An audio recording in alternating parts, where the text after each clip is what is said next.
And Prime Minister Lee Hsien Loong says he hopes Singaporeans will be inspired by former President Dr. Tony Tan to enter public service and to lead the country into a better future. PM Lee was speaking at the launch of a new autobiography about the nation's 7th president.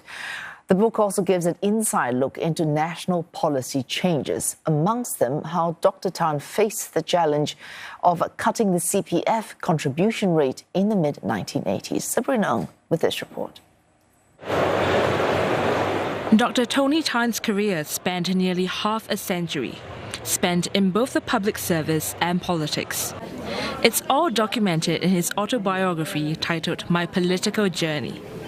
Speaking at the book launch, Prime Minister Lee Hsien Loong recounted how Dr. Tan took the lead on one policy shift. In the mid-1980s, employers at the time pushed hard to cut CPF contribution rates, which was at about 50% then. Mr. Lee says cabinet ministers, including former Prime Minister Lee Kuan Yew, were against such a move. But with a deepening recession, a hard choice had to be made. Dr. Tan decided to carry the policy change himself as the Minister for Trade and Industry. He made the case in cabinet and convinced Mr. Lee and the other ministers. We still had much work to do to persuade the unions and workers to accept the bitter medicine. That was hard work, but more straightforward. Mr. Lee said the episode demonstrated Dr. Tan's leadership style. But his career in politics almost did not happen. There can be no doubt about Dr. Tan's immense contributions to Singapore. But what if he had not answered the call to serve? He writes that back in 1979, he had been determined to stay in the banking sector and to turn down Mr. Lee's call to join politics. But one sentence from Mr. Lee changed everything.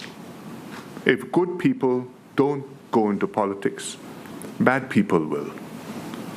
We are fortunate that Dr. Tan eventually chose to serve, not just that first time, but on the many subsequent occasions.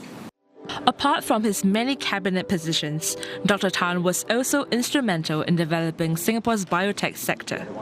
He stepped down from politics in 2011 to contest for the presidency, something Mr. Lee said that came at high personal cost to Dr. Tan. But Dr. Tan chose to do it as he felt he had something to contribute to Singapore.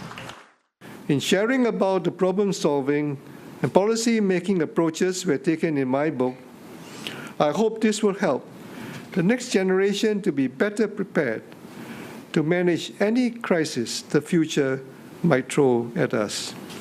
Dr. Tan's autobiography is available at all major bookstores.